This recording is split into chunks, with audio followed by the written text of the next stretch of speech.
토론회장으로 사용하고 있는 요 200일 강의실이 오후 4시부터 수업이 있습니다. 그래서 주어진 시간이 많지 않기 때문에 우리 토론자 또 참석하신 이제 멀리서 다들 오셨는데 제가 좀 소개를 해드려야 되는데 일단 소개는 거두절미하겠습니다. 이 화면을 좀 다음 화면을 좀 넘깁니다. 그럼 곧바로 탈핵 경남시민행동 경남대학교 민교협지회 그리고 경남대 사회학과가 주관하고 주최하는 그리고 전국 교수노조 물경 지부가 후원하는 신고리 5, 6호기 찬반 토론회를 시작하도록 하겠습니다. 지금 토론자로 참석하신 분은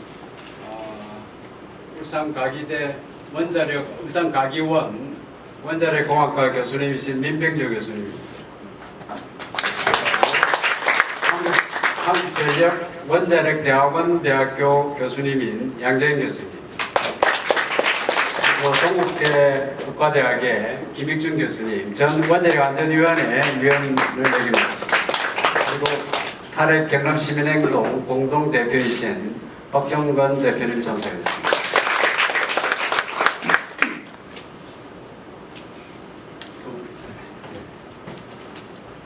이 토론회 진행은 저기 지금 스크린에 나온 대로 찬반 취지에 대해서 참석하신 토론자분들께서 3분씩 전체적인 총론을 좀 말씀해 주시고, 그리고 두 번째 주제는 원전의 경제성 문제입니다.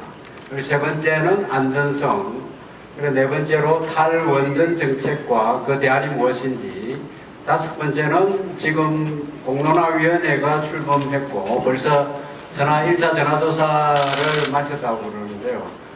10월 중으로 정식으로 출범해서 활동을 하기로 되어 있는 공론화위원회에 대한 양측의 견해를 들어보기를 하고, 조금 세부적으로 공론화 과정에서 전문가 배제가 타당한가 하는 이런 문제를 좀 들어보기로 하겠습니다. 그리고 마지막으로 마무리 발언을 듣고 나면은 청중의 질의응답을 듣는 시간으로 하고 마치도록 하겠습니다. 제가 이 주체적으로부터 요청받은 사안이 토론회 시작하기 전에 찬반에 대해서 좀 물어봐 달라고 이야기를 했습니다. 그래서 잠깐 오늘 참석하신 모든 분들에게 신고리 5, 6호기 건설을 찬성하느냐 아니면 반대하느냐 간단하게 한 1분 정도 하도록 하겠습니다. 우리 한번 세보세요. 대략적으로 신고리 5, 6호기 건설을 찬성하시는 분.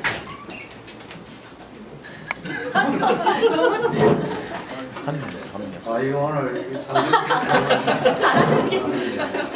그럼 반대하시는 분. 잠깐만 손 들고 계시기 바랍니다. 끝나고 너무 이게 탈핵 11행동에서 동원하신 거 아닙니까? 예, 내려주십시오. 손 안 드신 분들은 아직 입장을 정하지 않은 걸로 알겠습니다. 자, 그러면은 토론을 진행하도록 하겠습니다. 먼저 찬성적 의견을 들어보도록 하겠습니다. 누가 먼저 하시겠습니까? 제가 예, 저는 최대한 간단히 말씀을 드리고 혹시 이제 반대 측에서 말씀하신 거를 듣고 추가로 보완할 게 있으면 그때 보완을 하도록 하겠습니다. 저는 일단 현재 신고리 5, 6호기 건설 중단과 관련해서 두 가지 문제점이 있다고 생각을 합니다. 그 첫 번째는 일단 많이들 들으셨겠지만 절차상의 문제를 말씀드릴 수 있고요. 두 번째는 논리상의 문제라고 말씀을 드릴 수 있습니다. 첫 번째 절차상의 문제는 신고리 오리코기 건설을 위해서는 원자력 안전법에 의해서 원자력 안전위원회가 오랜 기간 전문가들의 논의와 부지를 선정하는 문제에서부터 많은 토론을 통해서 결정을 한 사항입니다. 그럼에도 불구하고 신고리 오리코기 건설 중단을 공약이라는 이름으로 일방적으로 멈출 수 있다라는 게 이제 문제라고 생각을 하고요. 두 번째 논리적인 문제는 정부가 탈원전 정책을 하는 데 있어서 가장 중요하게 주장하는 내용이 안전하고 깨끗한 에너지원을 국민께 제공하겠다라는 건데요. 여러분들 내용을 들어서 아시겠지만 후쿠시마 원전 사고가 난 이후에 현재 가동 중 원전과 관련해서도 많은 안전성 강화를 위한 그 후속 조치가 이루어졌고요. 특히 신고리 오리코기와 관련해서는 지난 경주 지진이 일어난 이후에도 이 설계와 관련해서 지진과 관련된 내용뿐만 아니라 안전성 강화를 더 많이 한 그런 설계된 그 원전이라고 얘기를 할 수가 있습니다. 그래서 다시 말씀드리면 안전하다는 안전성 측면에서 본다면 지금까지 설계된 원자력 발전소 중에서 가장 안전성이 강화된 원자력 발전소인데 이게 신고리 오리코기를 안전하고 깨끗한 에너지원을 제공한다는 논리로 이거를 중단한다는 게 과연 논리적으로 맞는가라는 게 이제 제가 생각하는 부분입니다. 특히 이제 이번 정부가 그 민주적인 절차를 중요시하고 소통을 강조하는 정부라고 말씀을 하고 있는데요. 이러한 부분에 있어서도 단순히 공론화위원회를 열었다라고 하는 부분이 소통을 강조하는 건가 하는 거는 조금 씹어서 나왔어요. 예, 별개라고 생각을 합니다. 그래서 저는 이 두 가지 문제점이 현재 신고리 오리코기 건설과 관련돼서는 문제가 있고 신고리 오리코기는 안전성 측면이라면 건설을 하는 게 맞다라고 생각합니다. 감사합니다. 시간은 거의 다 지켜주셨습니다. 그러면은 건설을 반대하는 측 의견을 전체적 의견을 한번 듣도록 하겠습니다. 예, 저는 신규 원전 건설을 반대하는 입장인데요. 지금 이제 우리나라 정부 정책이 지금 탈원전으로 지금 정해졌죠. 그리고 한 60년에 걸쳐서 천천히 줄인다 이러는 건데 그 방법을 보면 새로 짓는 걸 안 짓고 지금 있는 것들은 수명이 다하면 끄고 수명 연장 안 하고 충격이 없이 이렇게 천천히 줄여간다는 게 정책입니다. 그래서 원전 개수를 줄이기 위해서는 신규 원전을 안 지어야 되는데 그러면 언제부터 어디서부터 안 지을 거냐라는 문제가 발생하죠. 지금 현재 우리나라 25개 원전이고 그 중에 하나가 폐쇄됐습니다. 그리고 5개가 건설 중인데 이 중에서 지금 신고리 오리코기는 지금 건설한 지가 얼마 안 된 거고 나머지 3개는 지금 거의 90% 이상 건설이 됐습니다. 그래서 대부분 건설이 끝난 거는 이제 건설을 하고 지금 시작한 지 얼마 안 되는 거는 좀 그만두자라는 이제 그런 취지로 사실은 이게 이제 정부 정책이고 공약 사항이기도 하지만 이게 지금 매몰 비용이 발생하니까 그리고 이 매몰 비용은 국민들 세금으로 들어가는 거니까 국민들에게 의사를 좀 물어보자. 이게 이제 공론화 과정이다라고 저는 이해를 합니다. 그래서 사실은 제일 좋은 거는 원전 건설이 끝나고 다음 원전 건설이 시작되기 전에 딱 끊으면 좋은데 우리나라는 어느 시점을 잡더라도 원전이 건설되고 있는 중이거든요. 한순간도 건설이 없는 순간이 없으니까 어쩔 수 없이 이제 선을 그렇게 그어야 되는 거 아닌가 이렇게 생각합니다. 지금 민병주 교수님께서 말씀하신 부분 중에 팩트 한 가지만 좀 제가 얘기를 해야 될 것 같은데요. 지금 신고리 오리코기 공사 중지가 원자력 안전법 위반인 것처럼 말씀을 하셨는데 그거는 사실이 아닙니다. 원안위에서 이제 건설 허가를 해준 거는 건설해도 됩니다. 이런 뜻입니다. 반드시 건설해야 된다. 건설 안 하면 위법이다. 이 뜻이 아니에요. 그러니까 이거는 건설 허가를 받은 건데 허가 받고 난 다음에 안 짓는 경우가 많았습니다. 우리나라는 처음이죠. 그러나 다른 나라에는 많았고 원래 이 취지가 허가입니다. 허가를 받은 거죠. 그래서 꼭 지어야 되는 건 아니다. 이 말씀 꼭 좀 드리고 싶어요. 나머지 얘기, 안전성에 관한 얘기 이런 거는 다음에 또 나오니까 다음에 하도록 하겠습니다. 예, 감사합니다. 시간이 한 대충 20초 남았는데 대단히 고맙습니다. 그러면은 찬성 측의 정정 교수님의 의견을 다시 들어보도록 하겠습니다. 제가 발언하기 전에 꼭 아까 저희 찬반에 대해서 이제 물어보셨길래 여러분들한테 이렇게 물어볼게요. 그 원자력 발전소에 대해 가지고 나는 잘 알고 있다.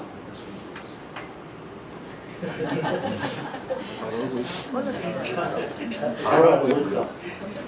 이제 왜 이 말을 갖다가 이렇게 하게 되는지 하면 원자력 발전소에 대한 일반인들의 지식이 상당히 피상적이고 저 같은 사람은 원자력 발전소 잘 알고 있습니다. 이 자리에 계신 분들 중에 저만큼 원자력 발전소 잘 아시는 분 잘 없을 겁니다. 왜냐하면 영광 3, 4, 5기서부터 원자력 발전소 설계를 쭉 해가지고 지금 그 신고리 1력이 신월성 1력이 우리 OPR 천이라고 이야기를 하는데요. 그것을 낳게 되는 한국 표준형 원전 설계 개선 사업 우리 핵증기 공급 개통의 사업 책임자를 했었고요. 그다음에 이제 지금 우리가 논의를 하고 있는 신고리 거기 사실 그 모델이 우리 APR 1400이라고 하는데 옛날에 그 연구 개발 단계에서는 차세대 원자로 개발이라고 그랬습니다. 그 개발에도 참여를 하고 실제 영광 신고리 5, 6호기, 신고리 3, 4호기 거기 원자로 개통에 운전변수를 제가 드리고 있습니다. 그다음 기기 용량도 제가 하나씩 팀원들하고 같이 그렇게 결정을 해 나왔던 그런 원전입니다. 안전개통이 어떻게 설계되어야 된다 이런 요건들도 직접 주고 그래서 누구보다도 원자력 발전소를 잘 아는 입장인데 일반인의 지식은 사실은 굉장히 피상적으로 원자로에 해결료가 있고 그 해결료를 제대로 시키지 못하면 그 사고가 난다. 이런 정도 수준의 굉장히 얕은 수준의 지식밖에 가지고 있습니다. 이런 상황에서 원전의 위험성이 사실은 과도하게 풀려져 가지고 있는 상황이라고 저는 판단을 합니다. 사실 원자력 발전소를 짓게 된 것도 70년대 우리 생존을 위해서 짓기 시작했습니다. 73년 오일 쇼크라는 것이 막 산업화의 길에 들어갔던 우리 산업 전반을 갖다가 흔들었습니다. 근데 그렇게 짓고 40년 만에 우리가 세계 최고의 기술 수준에 나옵니다. 엄청난 국민적 지원과 국가적인 지원과 그리고 저희들이 원자력인들이 한 노력이 있습니다. 그래서 이 원전을 결국 계속 지음으로 해서 실력도 쌓아줬고 운전하는 어떤 능력도 굉장히 세계 최고 수준에 들어가고 예, 알겠습니다.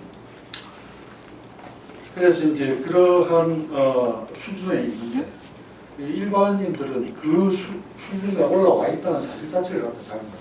그런 상태에서 찬반을 물었을 때 오히려 그 판단이 잘못될 수 있다라는 그 위험성이 있어서 공론화에 대한 어떤 반복론적인 어떤 문제 나중에 이야기하겠습니다만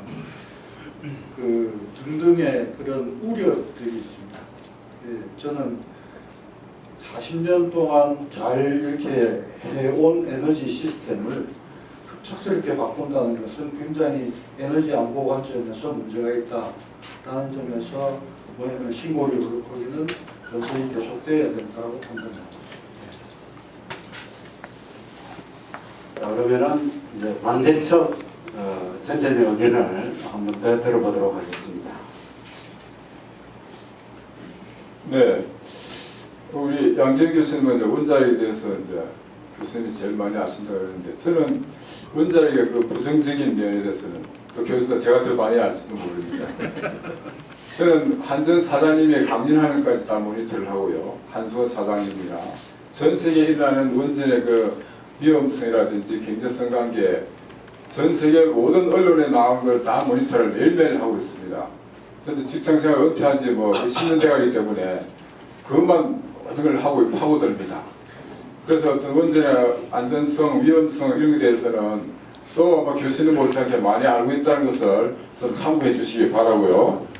저는 이제 오르코이를 지으면 안 된다는 그 이유가 지금 한 5가지를 적어왔는데 시간이 3분밖에 없으니까 다른 분 이야기 아는 것만 말씀드리면 지금 우리나라 전기가 너무 남아 돌아가지고 정부가 골치를 아플 정도입니다. 이게 중앙일보 금년 8월 6일자 신문인데요.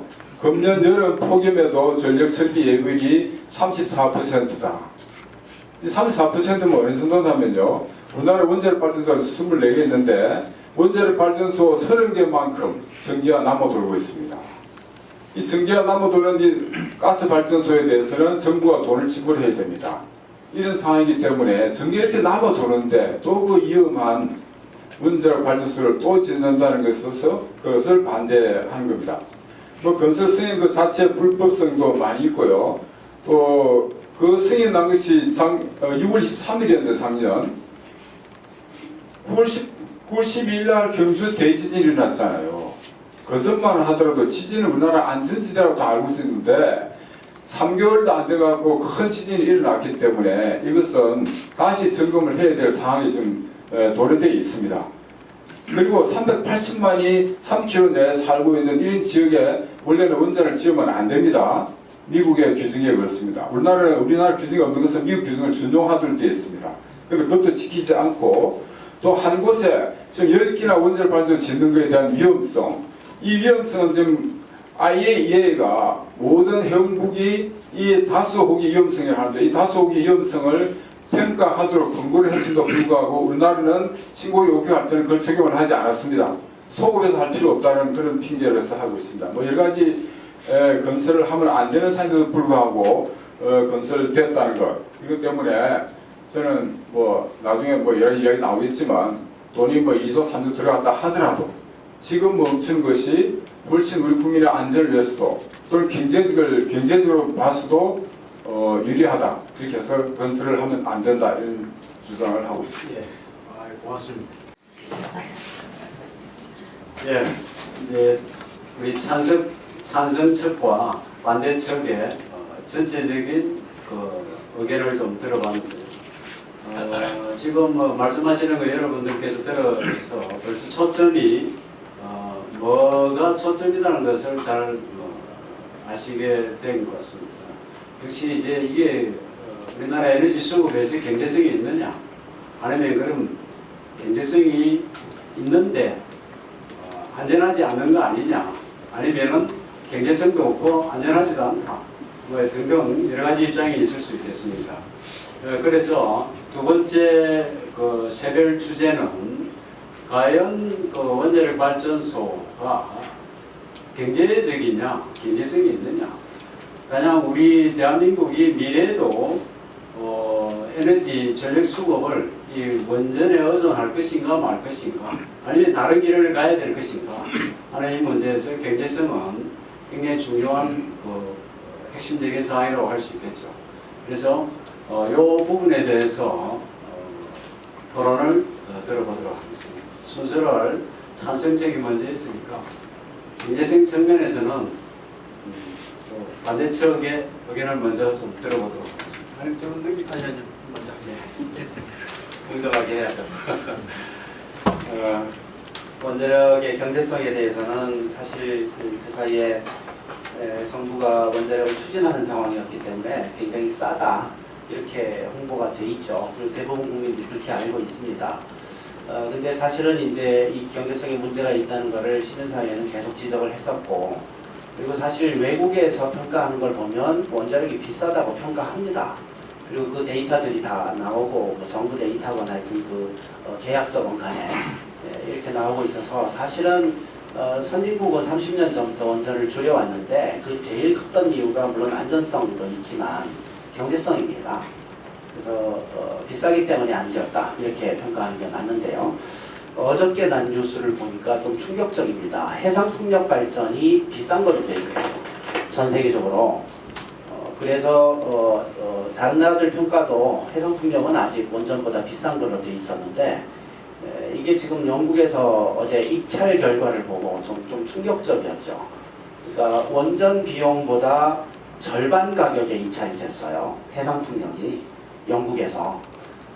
이제 이걸만 봐도 지금 이제 유럽이나 미국이나 이런 선진국들에서는 원자력을 비싸다게 평가하고 있고 오히려 태양광 풍력보다 훨씬 비싼 걸로 평가하고 있다. 이게 이제 사실인데 우리나라는 싸다고 평가하고 있거든요. 사실 그렇게 평가되고 있습니다. 이제 평가 싸다 비싸다라는 거는 뭘 가지고 결정하냐면 전력 거래소에서 전기를 사주는 가격이 이제 실제 거래 가격이거든요. 그 거래 가격이 원자력이 쌉니다. 그래서 지금 우리나라에서 이제 원전이 싸다고 평가되는 이유 그리고 싸게 거래되는 이유를 좀 저는 나름대로 생각을 해보면 여러 가지 여건들이 있습니다만 일단 첫 번째는 세금입니다. 우리나라에 지금 가스하고 석유가 비싸죠. 근데 석탄하고 원자력은 쌉니다.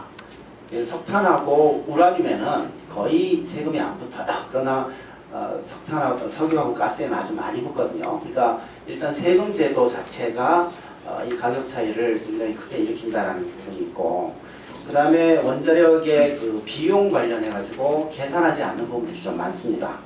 그러니까 사고 비용, 구체적으로 얘기하면 좀 기니까 생략하고요. 그 다음에 고준위 핵폐기물 처리하는 비용, 이거 사실 산정 자체가 불가능합니다.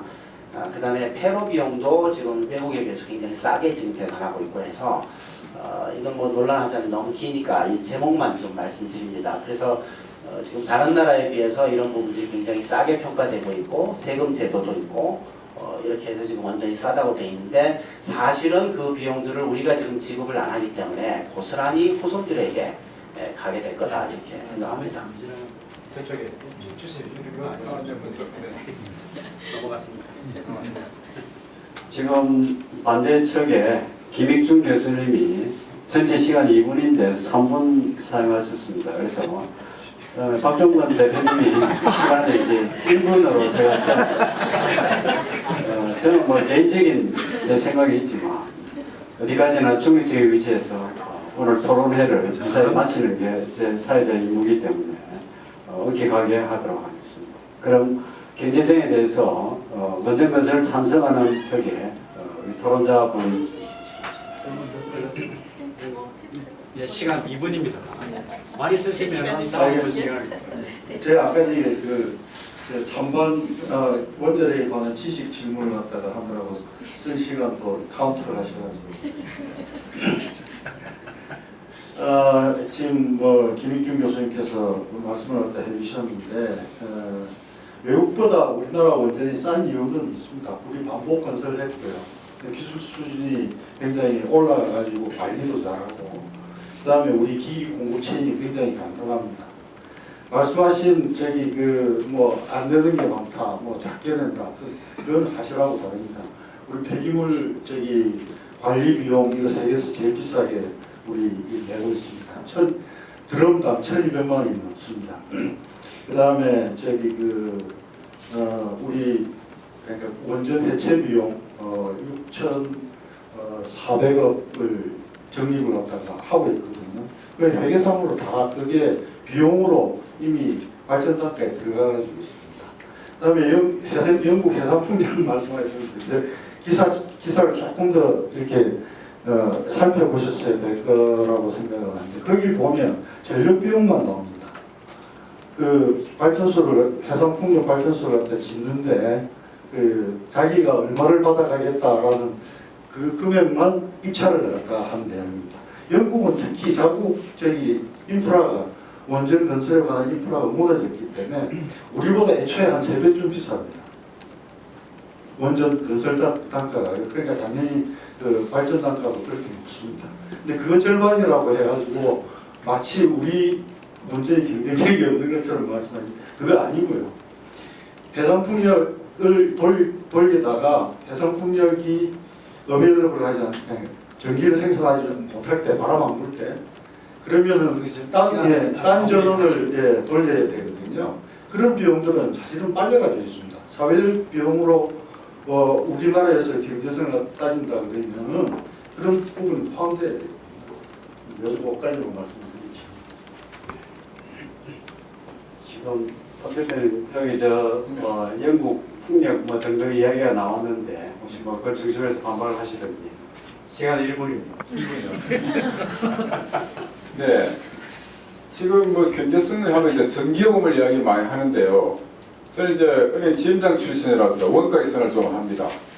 그래서 전기요금이 과연 얼마나 많이 오른가를 제가 계산한 겁니다. 이것이 신고리 오일코기 2기를 지금 백지화하고 이것을 가스로 가스 발전을 대체하면은 총 발전량이 있고요.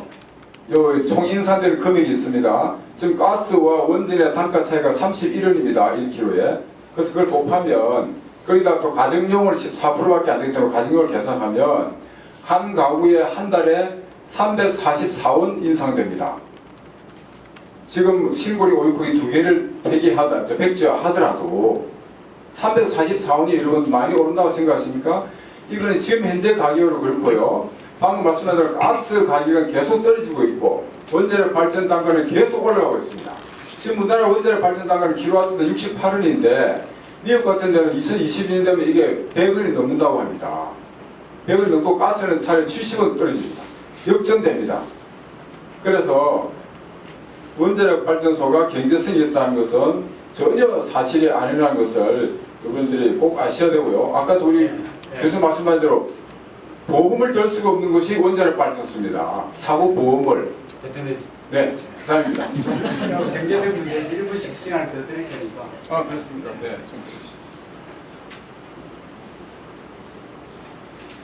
예, 제가 앞에서 말씀하신 거 한 가지씩 팩트만 다시 말씀을 드리겠습니다. 우선 먼저 원자력 안전법 위반이 절차상의 문제라고 제가 말씀드렸던 부분이 법 위반이 아니라고 하셨는데 실제로 원자력 안전법은 건설 허가를 위한 게 맞고요. 운영 허가나 이런 허가를 위한 건 맞지만 중단을 하기 위해서는 어떤 이유로 중단을 해야 된다는 그런 부분이 분명히 있어야 된다는 말씀을 드리고요.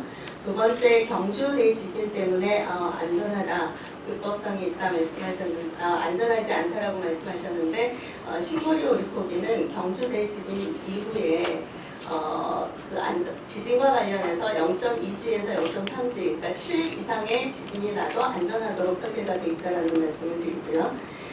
전기요금 관련해서 말씀을 드리면 일단 그 원가 계산을 하는 데는 가장 중요한 부분이 연료비라고 생각을 하는데요. 이 연료비가 우리나라는 모든 에너지원을 다 외국에서 수입을 하고 있습니다. 우리나라에서는 아는 게 하나도 없어요. 그렇기 때문에 미국 같은 경우는 셰일가스가 그 나라에서 나는 나라이기 때문에 똑같이 그 연료비를 비교한다는 것은 문제가 있기 때문에 이 모든 그 계산에는 원가 계산에는 그 나라에 맞는 그런 계산을 하는 게 맞다. 그리고 시간이 뭐 아직 있나요? 네. 시간 네. 제가 시간이 없을까봐 급하게 말씀을 드렸는데 건설 단가 관련해서 지금 연료비가 굉장히 중요하다라는 말씀을 드렸고요. 실제로 원자력 발전소와 관련돼서는 그 전기 요금이 이 원가 계산과 그 다음에 세금 문제를 말씀을 하셨는데 이 세금은 모든 데 거의 비슷하게 들어간다고 생각을 할 수 있고 오히려 신재생 에너지와 관련해서는 정부에서 보조가 들어가기 때문에 훨씬 더 정부가 비싼 값에 사주고 있다라는 것도 여러분들이 알고 계셔야 된다 말씀드리겠습니다. 예.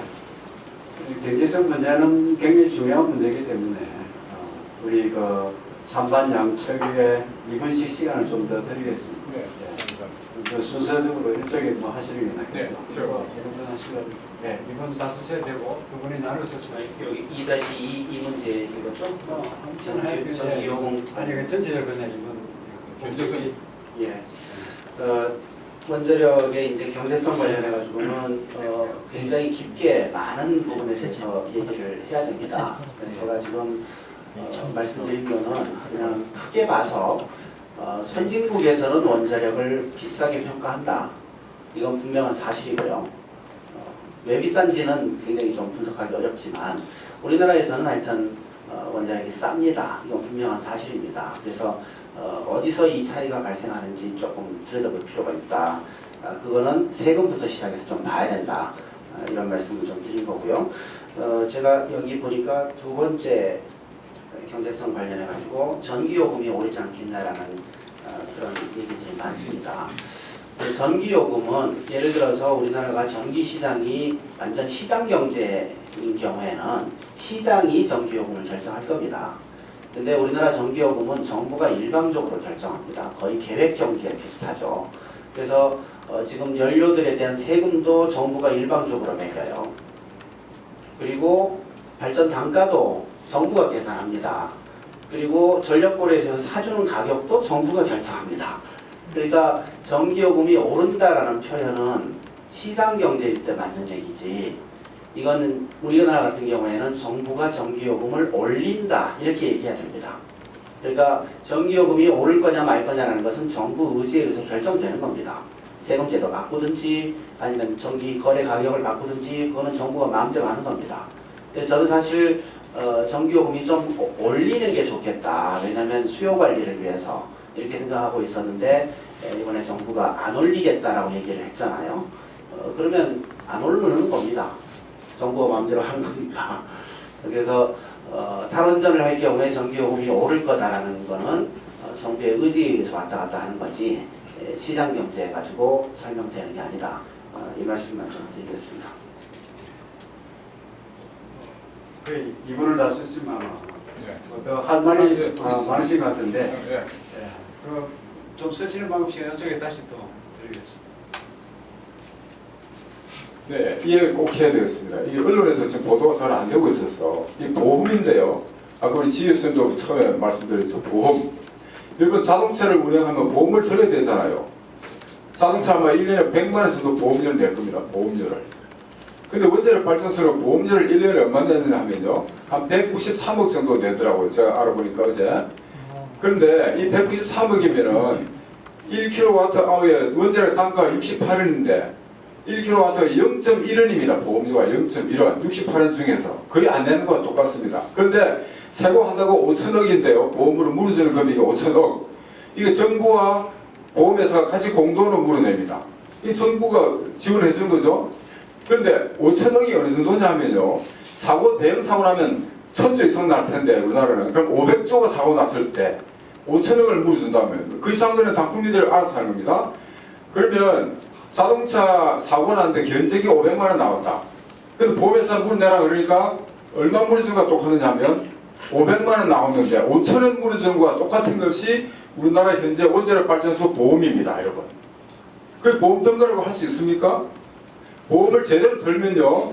보험료로 1kW에 얼마 내야 되냐면 계산해보니까 100원 정도 보험료를 내야 된다. 100원. 1kg에 100원 내면은 지금 아까 68원이라고 그랬죠. 1kW의 원자력 단가가. 그러면 168원이 돼야만 정상적인 원자력 발전소 단가입니다. 국민들을 속이는 거죠. 국민들한테 부담을 지으면서 보험료를 안 내는 겁니다. 보험료를. 네, 이상입니다. 30초 썼으니까 30초만 반박할 수 있습니다. 그 보험료 산정 말씀을 하셨으니까 간단하게 이야기할게요. 원자력 발전소 사고 확률 굉장히 많습니다. 지난 40년간 우리나라 원자력 발전소 이제 25기를 운영하는데 여기까지 돈을 갖다가 물어줘야 될 사고를 갖다가 사고가 난 적이 없습니다. 인명 사고가 난 적이 한 번도 없습니다. 그 보험료가 지금 낸 보험료는 보험사의 배만 부르게 하고 있지 보험료화돼서 지불할 경우가 생기지 않습니다. 뭐 체르노빌 후쿠시마 사고 이야기를 갖다 하시면 그런 사고 우리나라에서 안 납니다. 걱정 안 하셔도 됩니다. 정말 그거는 노형이 아예 달라서 우리나라에서 그런 사고가 날 수가 없습니다. 체르노빌하고 동영의 원전은 완전히 세계에서 퇴출됐습니다. 그건 기본적으로 모심스러운 계산에 문제가 있는 것이고 국제적으로 확인이 됐고 그래서 퇴출이 됐습니다. 그런 건 이제 하나도 없습니다. 그 다음에 후쿠시마 사고는 비등수령인데요. 후쿠시마 폭발나는 거 보셨지만 제가 이 이야기를 너무 길었지만 폭발나는 거 원자로 폭발이 아니고 원자로 건물 상부 해결력 지구 공간에 수소가 모여서 수소 폭발이 일어나는 겁니다. 우리나라 수소 제거기 때문에 이 폭발 이런 거 안 일어나거든요. 경제성 이야기를 갖다가 하다가 이렇게 나왔는데 보험료가 그렇게 산정이 된 이유는 사실은 원전 산업이라는 게 처음에 그 국가가 필요성에 의해 가지고 원전 사업을 시작할 때 미국 이야기입니다. 큰 사고가 나는데 돼가지고 어떻게 대처를 갖다 할 것이냐. 미국이 원래 보험을 그렇게 국가와 사업자가 나눠지도록 그렇게 하면서 원전 산업을 유도를 했던 겁니다. 그게 지금 세계적인 관례가 돼가지고 보험료 원전 사고에 대해 가지고 국가가 상담보험 책임을 갖다 진다라는 그런 형태로 운영되고 있습니다. 그래서 보험료 조금 내는 거죠. 그 다음에 사고가 안 날 건데 높은 보험료를 갖다 낼 이유는 없지 않습니까? 요 정도. 1분. 예, 한 가지만 말씀드릴게요.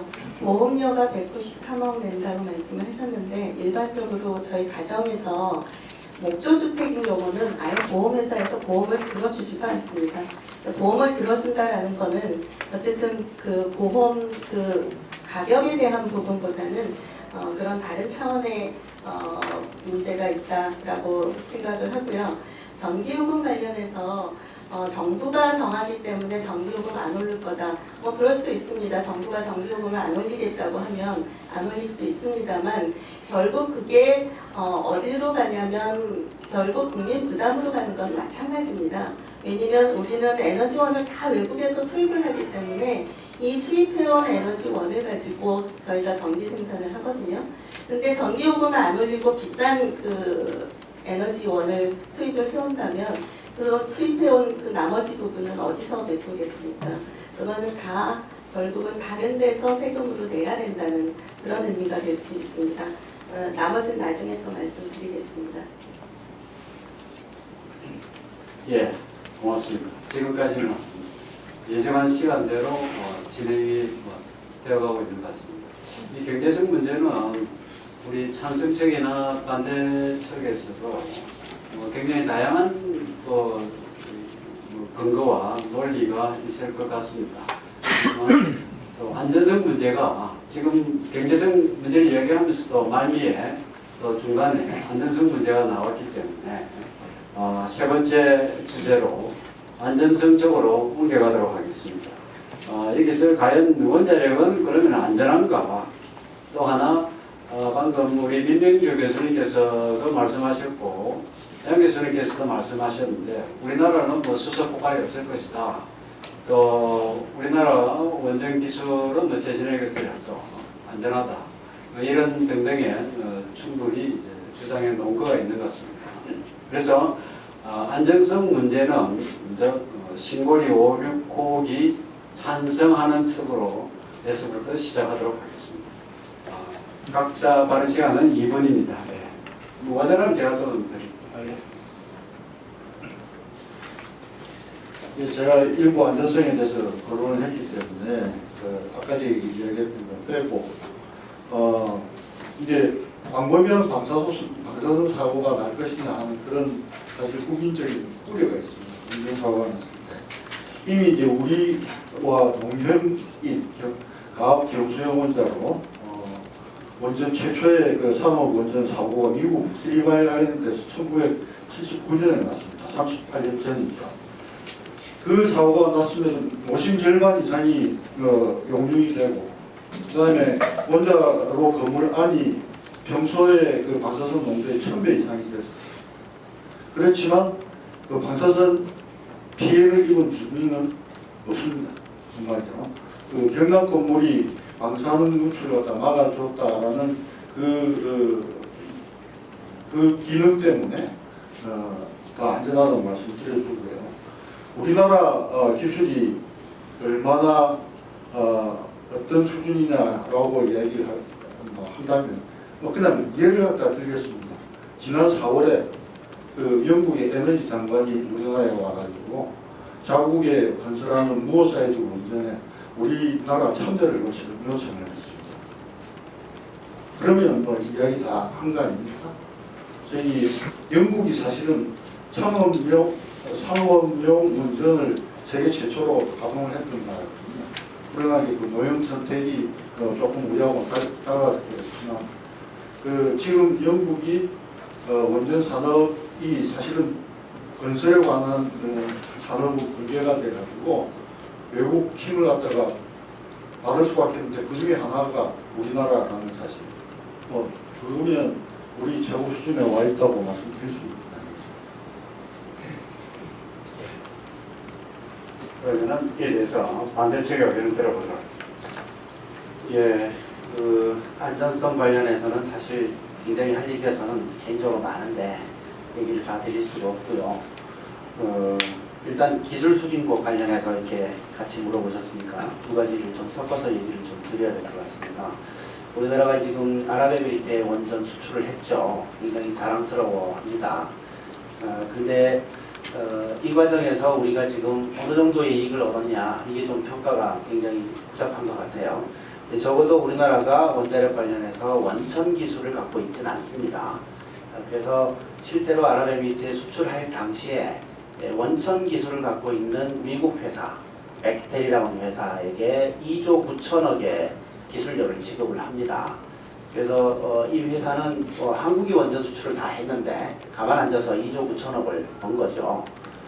이렇게 이제 원천 기술이 부족하다는 것들이 수출 과정에서 드러났기 때문에 지금 현재 우리나라 원전 기술이 세계 최고다라고 하는 얘기는 이제 좀 안 했으면 좋겠다 이렇게 생각합니다. 물론 이제 건설 경험이 많기 때문에 건설을 아주 잘하죠. 그렇지만 원천 기술을 갖고 있는 건 사실 아닌 거고요. 원자력 안전에 대해서 평가하는 기술도 우리가 굉장히 많이 부족합니다. 제가 원안위 위원일 당시에 굉장히 많이 놀랐던 게 원자력 안전을 평가하고 그거를 하는 지침이 국산화가 안 돼 있어요. 그래서 그 지침을 보면 이렇게 돼 있습니다. 미국 규정을 준수하시오. 이렇게 돼 있어요. 그러면 그 미국 규정이 번역이라도 돼 있냐? 안 돼 있어요. 그럼 영어로 봐야 돼. 원안위 위원이 이런 게 맞는 겁니다. 그리고 그것들을 잘 안 지켜요. 지진 얘기만 좀 드리면 우리나라 지금 지진에 대해서 규제 자체가 없어요. 그리고 미국 규제를 따르시오 이렇게 돼 있습니다. 그래서 미국 규제를 보면 원전 부지를 정하기 전에 그 부지에서 일어날 수 있는 최대 지진을 평가하도록 돼 있어요. 그거를 평가하는데 두 가지 요인들이 고려되도록 돼 있습니다. 역사 지진, 그 다음에 그 주변에 있는 단층들을 조사해서 그 부지에서 일어날 수 있는 최대 지진을 평가해라. 그리고 이 최대 지진을 견딜 수 있는 정도로 설계해라. 이렇게 지금 돼 있는 거죠. 근데 우리나라는 원전 부지 정할 때 단층 조사를 안 했습니다. 한 군데도 안 했어요. 그리고 이제서 시작하는 거거든요. 그러니까 엄밀하게 보면 법을 다 위반해요. 부지 자체가. 여기까지만 얘기하겠습니다. 지금 우리나라에 원전에 원천 기술이 없다. 그리고 또 안정성을 점검하는 지침도 미국 지침, 영어로 되어 있는 미국 지침을 가지고 한다. 그리고 지진에 대한 부지 선정 시에 지진 가능성에 대한 조사를 철저하게 하지 않는다. 아예 안 하는 겁니까? 철저하게 안 하고 시작했죠. 안 하고 시작했고 올해 시작하고 있습니다. 지금은 말도 안 되는 말. 원활한 도로를 위해서 이 세 가지 반박 불안전하다는 점에 대해서 좀 중심으로 말씀을 좀 해주시면 좋겠습니다. 일단은 그 원전을 짓고 운영하는 데 있어서 설계 기술이 있고 건설 기술과 운영 기술이 있다고 봅니다.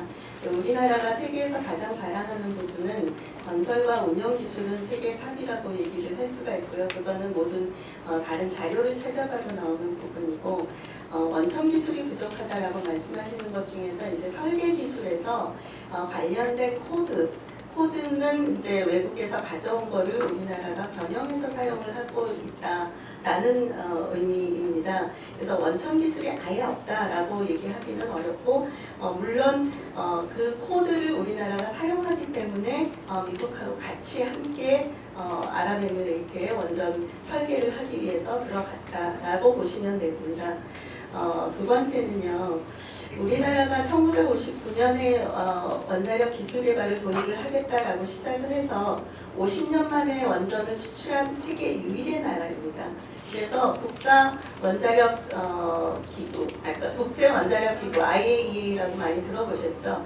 거기에서는 개도국이나 이런 나라가 원자력을 도입해서 국민 경제에 어떤 영향을 미쳤는지 한국을 롤 모델로 삼아서 개도국의 많은 이러한 경험을 전파를 해왔습니다.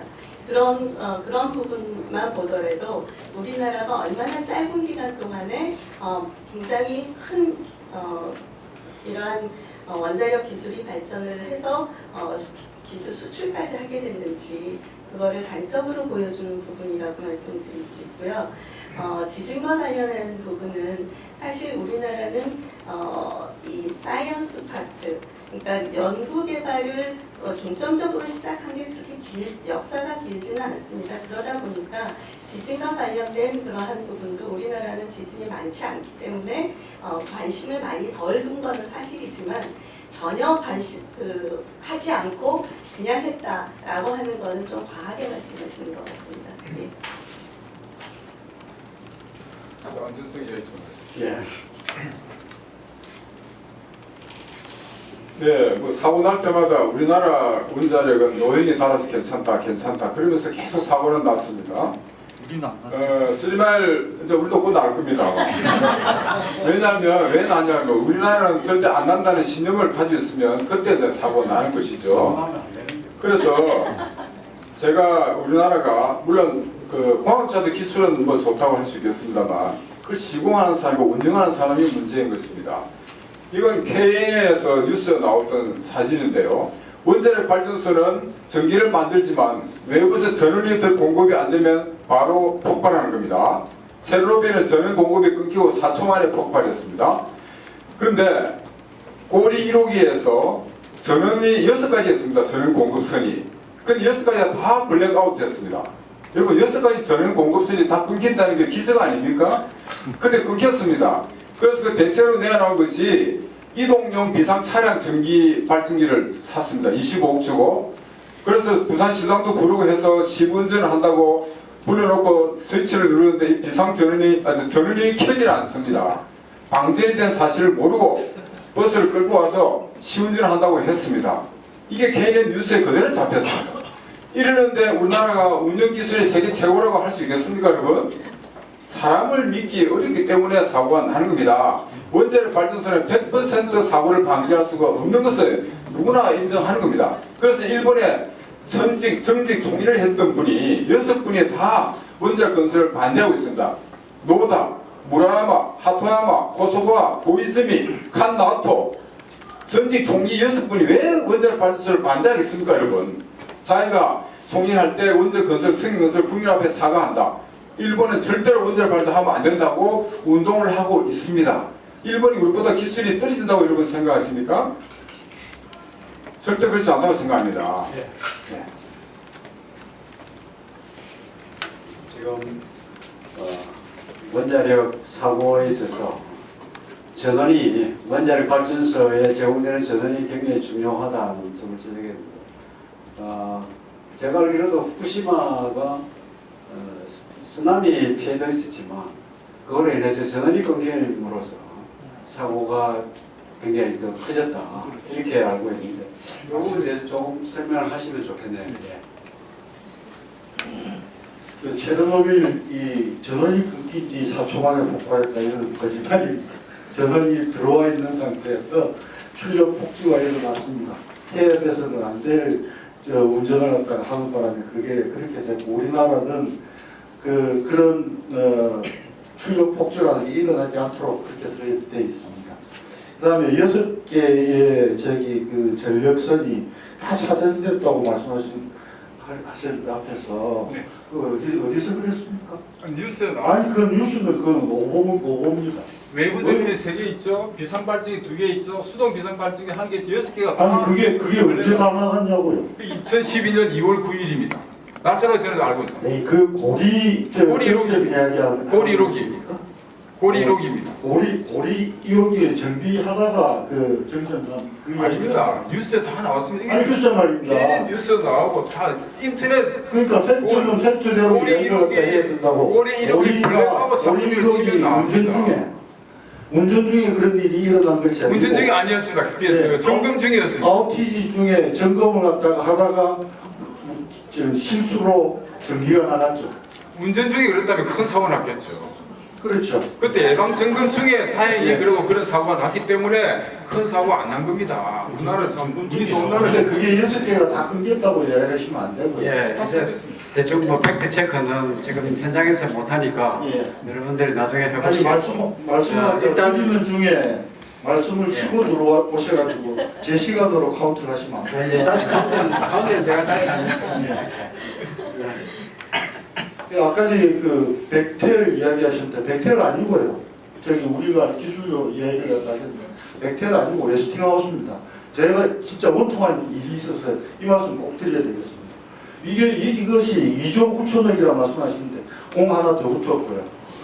사실 저기 그 부분이 MMIS 해가지고 인간기계 연계 개통이라고 그 개통이 있는데 이거 제가 저희 동료들하고 국산화를 해가지고 넣으려고 그랬는데 파트너십 때문에 이걸 국산화 시킨 걸 갖다가 안 넣고 이 사람들 걸 갖다가 넣어준 기기 비용입니다.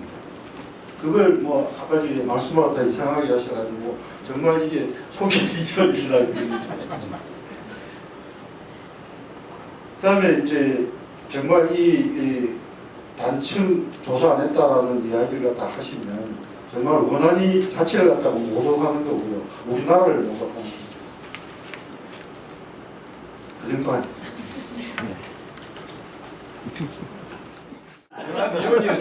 안전성 문제에 대해서 조금 더 이야기를 좀 더 하실 말씀이 있겠죠. 여기 문제는 좀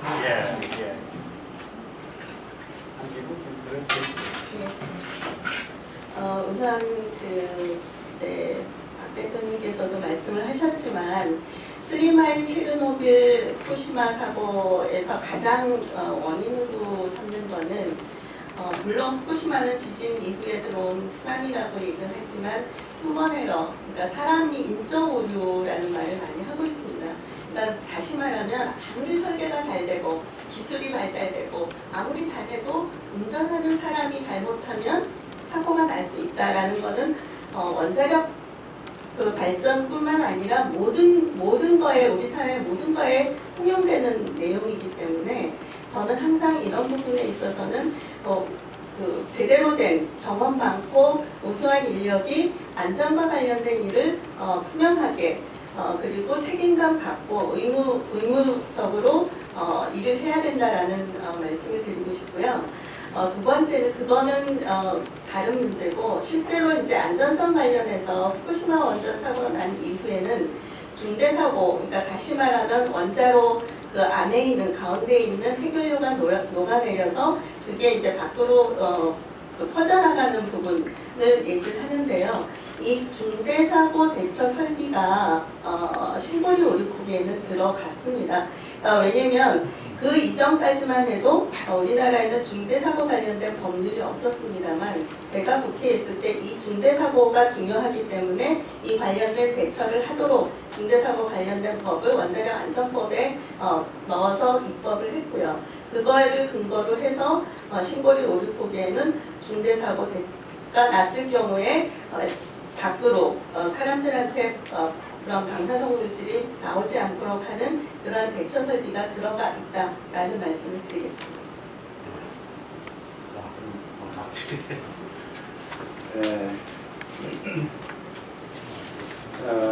일단 그 백텔사에다가 2조 9천억의 그 기술료를 지불했다. 웨스팅하우스. 아니 제가 그렇게 얘기를 했죠. 근데 그게 아니다라고 얘기하시고 웨스팅하우스에다 준 거다 그리고 공 하나 떼야 된다 이 말씀을 하셨는데 이거는 좀 사실 확인을 좀 해야 될 것 같아요. 네, 제가 알고 있는 내용하고 달라서 저는 분명한 문건을 보고 말씀을 드린 건데 좀 확인을 해야 될 것 같고요. 그 다음에 단층 관련해서는 이거는 제가 원안위 위원이었잖아요. 그래서 회의 때 맨날 하던 얘기입니다. 그래서 우리나라에서는 원전 부지를 정하기 전에 그 부지 근처에 수십 킬로에 달하는 그 지역에 단층을 조사하도록 법에 돼 있는데, 그러니까 미국 법에 돼 있는 거죠. 그 원전 부지 정하기 전에 단층 조사를 한 적이 없어요. 그러니까 그래서 지금 사실 예전에 조사를 다 했고 저기 원안이 계실 때 조사를 갖다가 그게 안 했는 아닙니다. 것 같은데 참. 조사를 다 했고 제가 이 얘기 좀 드릴게요. 경주에 월성원전이 있고요. 월성원전 부지에 지금 방패장이 있습니다. 근데 그 방패장 바로 옆으로 단층이 하나 발견됐어요. 그 단층 이름이 방패장 부지 단층이에요. 이게 원전 부지 당연히 아주 가까이 있는 거지만 이름이 왜 이렇게 붙었겠어요?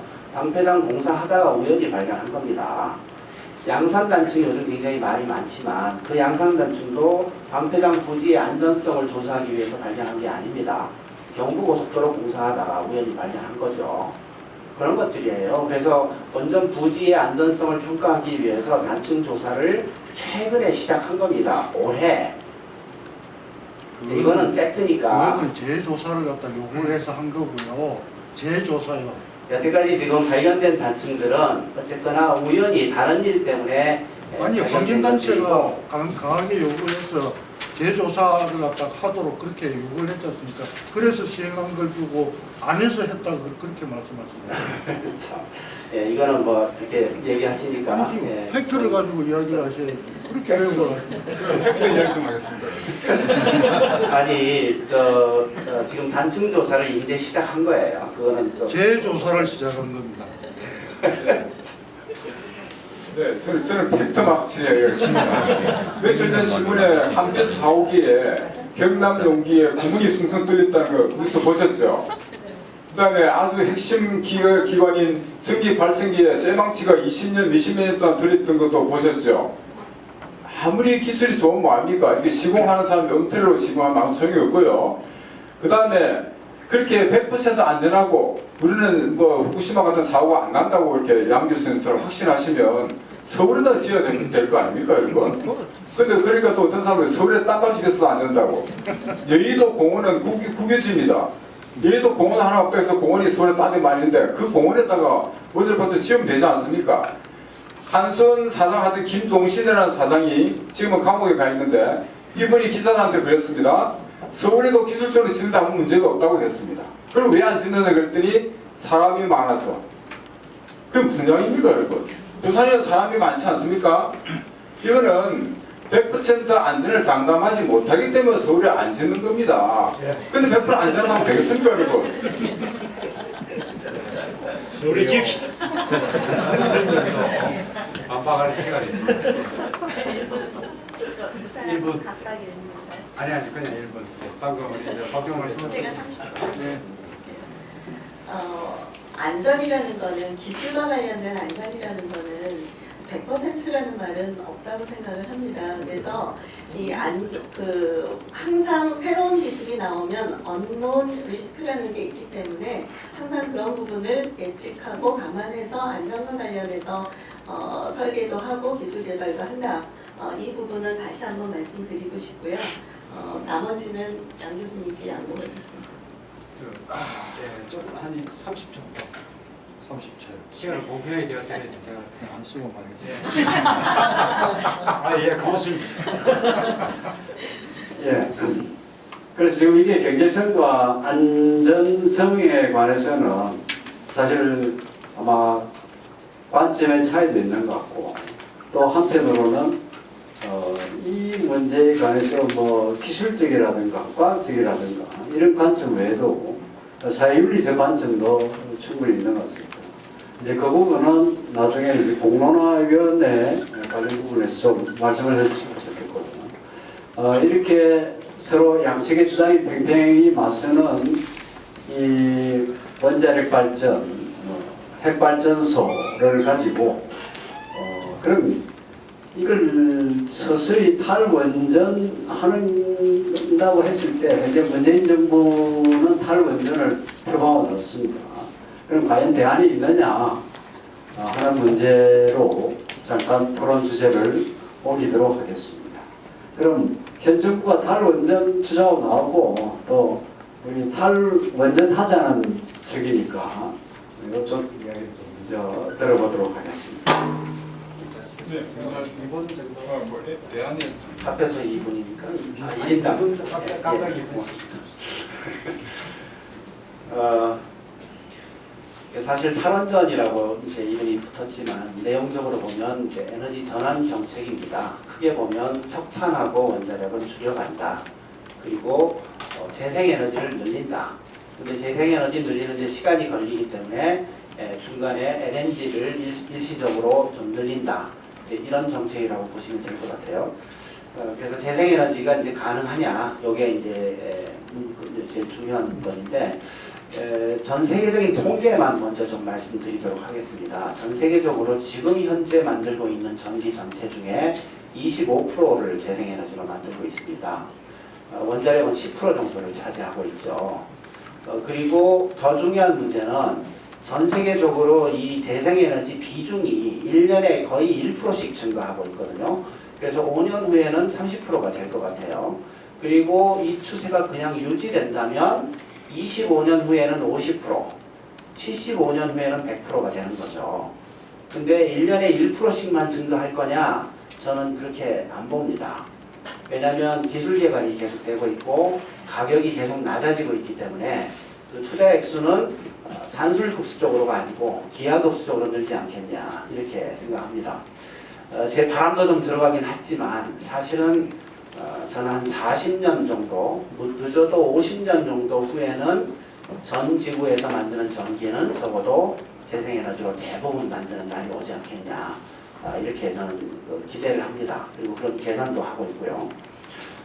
이제 이거는 이제 원자력이 뭐 여태까지 기여를 하지 않았다 이렇게 얘기하고 싶은 게 아닙니다. 원자력과 석탄 화력은 우리나라 산업화에 정말 큰 기여를 했죠. 지금도 하고 있고 그런데 지금 에너지 전환 정책은 지금 현재 에너지 얘기하는 게 아니다. 50년 후 미래 한국의 에너지를 얘기하는 거다. 이렇게 이해하시면 좋을 것 같아요. 탈원전에 지금 60년을 생각을 했지만 미래를 보고 새로운 지금 기술들이 개발됐기 때문에 바뀐 시대에 맞는 기술을 적용한 게 맞지 않냐 이런 얘기 드리고 싶습니다. 예. 요 방금 말씀하신 이 재생에너지 산업이 훨씬 더 투자에 증되고 미래지향적이다 이렇게 말씀하시는데 예, 탈원전 정책이 지금 정부가 탈원전 정책이라기보다도 에너지 전환 정책이다라고 말씀해 주셔서 저도 그 부분에 대해서는 동의를 합니다.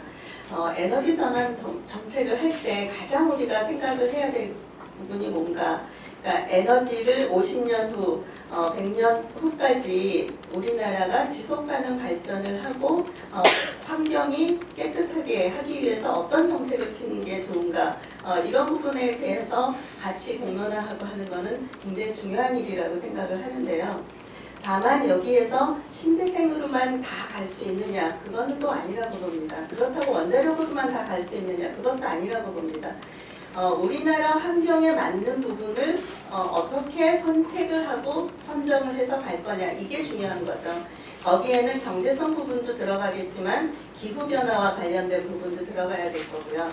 또 우리나라는 에너지원을 다 97% 가깝게 외국에서 수입을 하고 있기 때문에 그 부분에 대해서 에너지 안보 측면에서 어떻게 고려를 할 거냐, 그리고 기술 개발이 얼만큼 가서 향후에 이 부분이 더 발전을 할 거냐까지도 봐야 됩니다. 그런 측면에서 우리나라는 지리적이나 환경적으로 40년 후, 50년 후가 된다고 말씀은 하시지만 이 신재생 에너지로 다 갈 수 있는 상황은 아니라고 보거든요. 왜냐하면 신재생 에너지는 특히 태양광이나 풍력과 같으면은 태양광은 물론 햇빛이 있을 때만 전기 생산이 가능하겠죠. 바람이 불 때만 가능하겠죠. 그러면 바람이 불지 않고 해가 없을 때는 이 전기 생산이 안정적으로 공급이 되지 않습니다. 그때는 대체 LNG원이 있어야 돼서 그거를 지금 LNG로 정부가 하겠다고 하는데 LNG로 하게 되면 뭐가 문제가 되냐? CO2 배출량이 문제가 됩니다. 그리고 신재생 에너지 중에서도 바이오 가스나 이런 부분은 역시 CO2 배출량이 상당히 많이 나오는 부분입니다. 그래서 이런 종합적인 검토를 통해서 가야지 이거는 좋고 이거는 나쁘고 이런 논리로 가서는 안 된다는 게 제 생각입니다.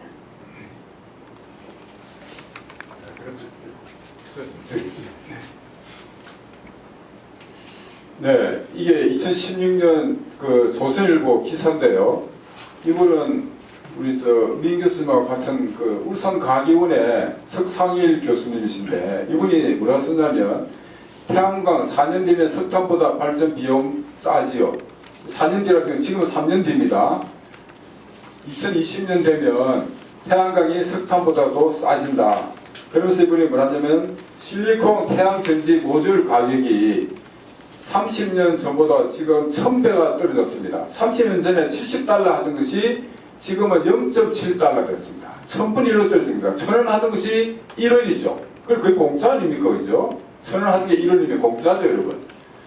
그 공짜라는 그 표현을 누가 썼냐면 토니 세바 교수라고 스탠포드 교수인데 이분은 태양광 전문가입니다.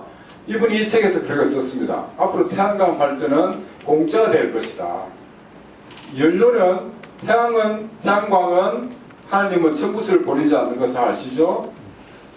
시설비인데 시설비가 거의 공짜 수준에 이르게 되면은 태양광은 공짜가 될 것이라는 것을 아시면 앞으로 재생에너지가 얼마나 급속도로 발전할 수 있는가를 알게 될 것이고요. 또 한 가지 재미있는 것은 제가 어제 자료를 좀 찾아봤는데 박근혜 후보가 대통령 후보 때 뭐라 했냐면요. 태양광, 풍력 이런 신재생 에너지는 우리 미래 세대를 위해서도 지속 가능한 에너지로 적극 확대해 나가야 하는데 확고한 입장을 가지고 있습니다. 그리고 많은 일자리를 제공하는데 큰 도움을 줄 거라고 이렇게 다 주장을 했습니다. 그래서 앞으로 원자력과 석탄, 기존의 화력 연료는 경제성 때문에 저절로 사라질 것이다. 신재생 에너지 때문에 그렇습니다. 지금요, 아까 원자력 발전소 1kWh의 단가가 68원이라고 그랬죠. 지금 두바이에 있는 태양광 발전소는요, 1kWh에 30원입니다, 여러분. 벌써 절반으로 떨어졌습니다. 우리나라는 물론 그때 대략 몇 년도 기다려야 되겠지만, 사우디나 이런 데 하는데 우리가 못하겠습니까? 우리나라 기술 좋습니다. 자본력 풍부합니다. IT 기술 세계 최고입니다. 그래서 마음만 먹으면 우리는 신재생 에너지는 급속도로 발전할 수 있다고 말씀드릴 수 있습니다. 예, 뭐 조금 반대측에서도 적절한 비유인지 모르겠지만 현재 수감적인 전 대통령 이야기까지 나오는데 제가 예. 30만 더 쓰겠습니다. 많이 쓰시는 지금 말씀하신 것 중에서 태양광 경제성만 본다면 앞으로 이제 기술 발전에 의해서 가격이 싸질 수 있다. 그거는 동의합니다. 다만 아까도 말씀드린 것처럼 태양광과 풍력만 가지고는 전기 생산을 계속해서 지속적으로 할 수 없다라는 거는 많은 전문가분들이 얘기하는 부분이고요. 저희 학교에 계신 석상일 교수님께서도 지금 당장 신재생 에너지 태양광만 가지고는 원자력 없이 대안이 될 수 없다라는 말씀도 같은 기사에 있었던 것으로 제가 기억을 하고요. 저도 이 기사를 보니까 태양광 풍력 사업 무산 지연 속출 이게 2017년 6월 23일자 언론에 나온 내용인데요. 경북 지역이나 전남 장흥군에서 추진해오던 풍력발전소가 주민들이 환경을 망친다고 해서 반대를 해서 이런 사업들이 계속 반대에 부딪혀서 무산되고 있다라는 기사가 최근에 계속 늘어나고 있다라는 말씀을 드릴 수 있고요. 독일과 같은 경우에는 아까도 말씀드렸지만 신재생 에너지를 굉장히 많이 늘리고 원자력을 이제 안 하는 탈원전을 선언한 나라임에도 불구하고 여기에서 그 설비 예비율이 150%입니다. 이 말은 무슨 얘기냐면 신재생에너지가 그 전기 공급을 못할 때 다른 대체 에너지원이 있어야 되는데 그거를 대신해 줄 수 있는 게 석탄과 그 LNG 가지고 하고 있다는 뜻이죠. 그러면 우리가 그 신재생 에너지로 다 갈 경우에는 그 전기 생산을 못할 때 대체할 수 있는 부분들을 LNG나 뭐 다른 석탄 화력, 석탄도 없앤다고 했으니까 LNG로 거의 다 가야 되는데 LNG로 가게 되면 이것도 다 외국에서 수입을 하잖아요. 미국 같은 경우는 셰일가스가 나오지만 우리는 가스가 안 나오는 나라이기 때문에 그렇게 될 경우에는 외국에서 수입을 해오는데 이게 저장할 수 있는 기간이 뭐 2달 정도밖에 안 된다는 거죠. 그래서 우리처럼 안보가 어려운 안보가 불안한 나라에서는 에너지 안보 측면에서도 그 그런 측면도 충분히 예, 알아들었습니다. 충분히 이해를 하셔야 될 것 같습니다. 감사합니다. 제가 토론회 서두에서 말씀 먼저 하시겠습니까? 아니면 먼저 하시라는 말씀. 뭐 공론화위원회에 돼가지고 이런 말은 많이 들으셨을 거라 생각하고요. 뭐 수기민주주의의 뭐 표본처럼 이야기를 하고 있는데 이 공론조사를 처음 제의를 한 창시를 한 비시킨 교수 뿐만 아니라 이제 많이 알려져가지고 있는 사실 자체가 이제 공론조사는 정치화돼가지고 있는 이슈에는 적절하지 않다라고 생각합니다. 이게 사실은 문재인 대통령 대선 공약으로 이미 부각이 돼가지고 정치화돼가지고 있는 이슈입니다. 그래서 이걸 공론화시킨다라는 것이 무슨 의미를 가지는지 잘 모르겠고요. 만약에 공론화를 한다 그러면 신고리 오류폭이 하나만 놓고 할 이야기가 아닙니다. 어차피 신고리 오류폭이를 건설을 못하게 되면 그러니까 원전 산업의 선두 단계가 죽습니다. 설계, 건설, 마지막에 운영, 폐호 이런 쪽으로 갈 텐데 앞 단계가 죽어버리기 시작하면 원전 산업 죽음이나 다름없습니다. 그래서 탈원전이 필요한가에 대해서 먼저 공론을 해야 한다고 생각합니다. 그다음에 독일 같은 경우, 스위스 같은 경우는 이 공론화를 하면서 그 30년 가까운 그런 세월을 또는 30년 넘는 세월을 고민을 갖다가 했었는데요. 우리나라에서 3개월만 해치우겠다. 이건 사실 정해놓고 답을 정해놓고 가겠다는 이야기밖에 안 된다. 이렇게 생각합니다. 이 공론화위원회 자체도 그렇습니다. 독일 공론화위원회는 공동위원장을 뒀었어요. 우리나라는 김지영 위원장을 갖다 하시죠. 그 다음에 위원들 성향은 그게 아무도 모릅니다. 그래서 이 공론화위원회 결과가 어디로 갈지 모릅니다. 그런 관점에서 답정이 정해놓고 할 공론화위원회를 거치면 하나만 하다. 갈등은 계속될 거다. 그렇게 생각이 됩니다. 독일 2011년도 독일의 우리나라 공론화위원회 같은 비슷한 성격이겠지만 전반적으로 원전 정책에 관한 위원회였죠. 에너지 윤리위원회였습니다. 제목이 여러분 공론화위원회, 우리는 공론화위원회고 독일은 에너지 윤리위원회였습니다. 윤리란 말이 들어간 게 굉장히 독특한 위원회였습니다. 지금 양 교수님 말씀대로 찬반 공동위원장이 선임됐거든요. 17명의 위원이었는데 그 중에 8명이 애초에 찬성처 그리고 9명이 원전 반대처 이렇게 해서 17명이 구성됐다고 합니다. 이 부분까지 포함해서 제가 우리 청년들에게 약간 정보를 좀 드리도록 하겠습니다. 예, 지금 공론화에 대해서 반대하시는 분들이 좀 계시는데 얘기를 쭉 들어보면 조금 어떤 의도인지 조금 이해가 안 되는 부분들이 좀 많이 있습니다. 그러니까 공론화 하지 말고 그냥 약속한 대로 그냥 해라 이 뜻인지, 그러니까 공약한 내용이니까 공론화 하지 말고 그냥 중단시키면 되는 거 아니냐, 왜 이렇게 공론화를 해서 시끄럽게 하고 우리 자존심을 상하게 만드냐 이런 뜻인지, 아니면 어떤 뜻인지 좀 정확히 잘 모르겠어요. 그래서 공론화 과정 하는 것 자체에 대한 반대도 좀 있으신 것 같고, 그 다음에 하는 과정에 대해서도 지금 문제 제기를 좀 해주시는데, 특히 이제 전문가들이 위원회에 들어가지를 못했다 이런 얘기를 지적하는 분들이 많았거든요. 근데 이거는 좀 그렇게 하는 게 아니죠. 이렇게 하는 게 맞죠. 왜냐하면 공론화위원회 위원회는 심판을 보는 겁니다. 그리고 난 다음에 그 원자력 찬성 전문가하고 반대 전문가들이 토론을 하고 그 토론하는 것을 보고 국민들이 결정하는 이런 과정이기 때문에 위원회 자체는 토론장을 이제 사회만 보는 그런 입장이다라고 보면 될 것 같은데, 저도 하여튼 공론화에 대해서는 조금 불만이 좀 있어요. 무슨 얘기냐면 공약을 했고 당선이 됐으면 하면 되지. 그런 생각이 사실 저도 좀 있거든요. 그래서 하여튼 공론화 과정에 대해서는 그 정도. 공론화위원회에 대해서 더 사실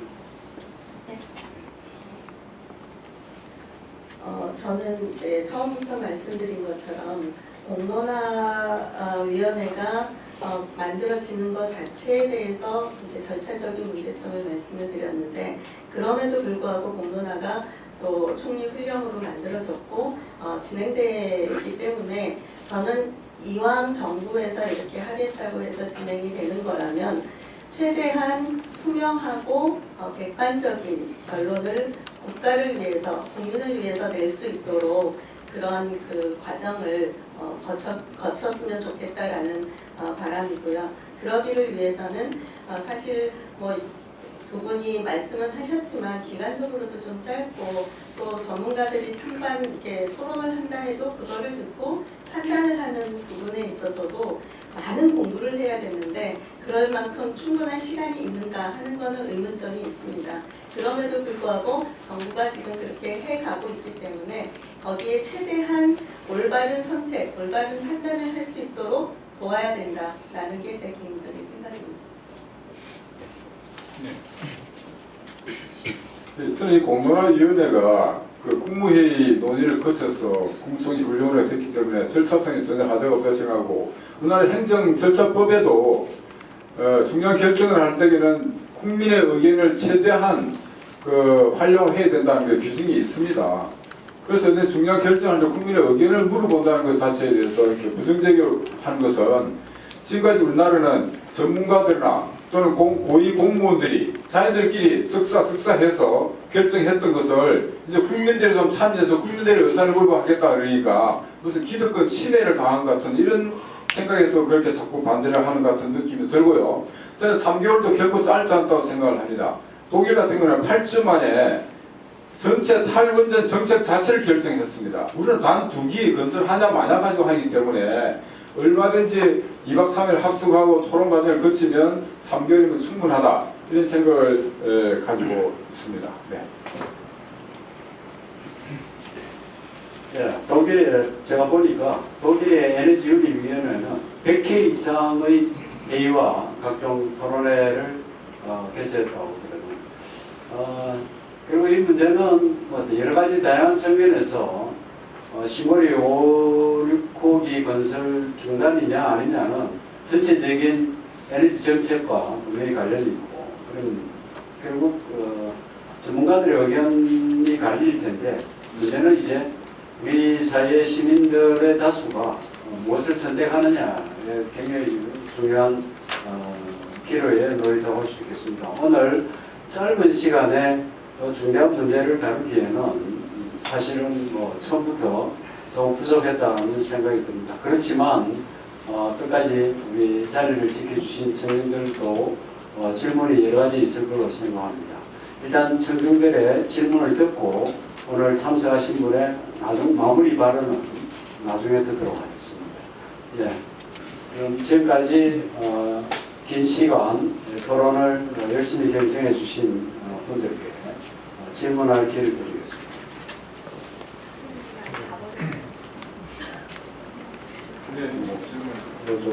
이거 좀 중계 좀 해주시죠.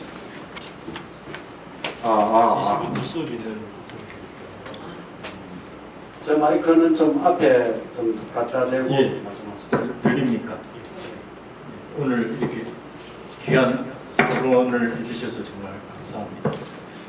우리나라도 정말 이런 토론이 좀 더 많이 있었으면 좋겠습니다.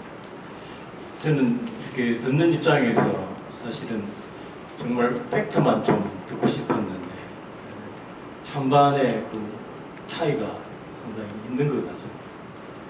특히 그 찬성하시는 두 분 사이에도 의견 차이가 있는 것 같아요. 양 교수님은 이때까지 원자 발전 사고가 없었고 40년 동안 그래서 앞으로 전혀 없을 것이다. 상당히 좀 단정적으로 이야기를 하시는 반면에 임 교수님은 사람이 하는 일이고 또 운영이 잘못되면 그럴 수도 있고 그다음에 아까 지진 이야기도 하셨거든요. 뭐 7.0 이런 이야기도 하셨는데 그러면 강한 지진이 나면 발생할 수 있다 하는 이런 걸 내포하고 있는 걸로 보입니다. 어쨌든 여기 오늘 오신 찬반 네 분 모두 다 사고는 안 일어나기를 바라실 겁니다. 그런데 팩트를 받아들이고 이야기하는 데는 상당히 아직 차이가 있는 것 같습니다. 그 중에 제가 볼 때 아까 우리 박종건 대표님은 전기가 남아돈다 이런 이야기를 하셨는데 양 교수님은 그 에너지 안보라는 단어를 쓰셨거든요. 그래서 저도 물을 전공하고 있는데 물이 문제가 되면 물 절약부터 문제해야 되는 게 순서가 맞는 걸로 보고 지속 가능한 발전도 전기를 많이 써야지 지속 가능한 발전은 아니라고 봅니다. 그래서 그런 점에서도 듣는 우리의 입장에서는 저는 물론 제 나름대로 자료는 갖고 있습니다만은 두 분이 우리는 팩트를 알고 싶는데 두 분이 다르거든요. 그래서 어느 게 정말 팩트인지 아까 또 우리나라에 있었던 그 사고 물론 운전 중에 했으면 큰일 났을 텐데 점검 중에 그런 일이 일어났고 그 뉴스 보도마저 다 못 믿는다 하면 이제 일반 국민은 믿을 게 없죠. 그다음에 한 가지 분명한 것은 우리가 이런 자리 또 정부가 이렇게 가는 것은 아마 후쿠시마 영향이 없잖아 분명히 있습니다. 그렇죠?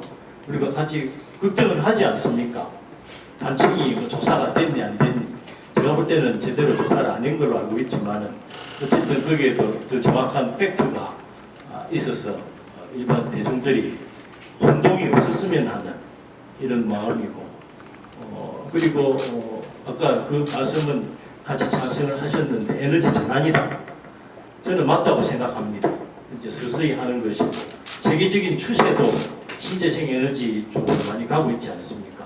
임 교수님 아까 바람 걱정, 태양 걱정 하셨는데 그것까지는 걱정 안 하셔도 될 것 같습니다. 바람이 안 부는 날, 태양이 안 뜨는 날도 신재생 에너지에 그렇게 문제가 안 되는 것 같고요. 그리고 저장 기술도 많이 발전하고 있고 물론 그 사이에 필요한 에너지가 있죠. 근데 100%인 경우에를 아마 염두에 두시는 것 같은데 거기에 대한 뭐 보고서도 나오고 있더라고요. 근데 어쨌든 그건 사실이죠. 지금 고개를 잠깐 흔드시는데 신재생 에너지로 가고 있고 가격이 싸지고 있는 건 아니라고요?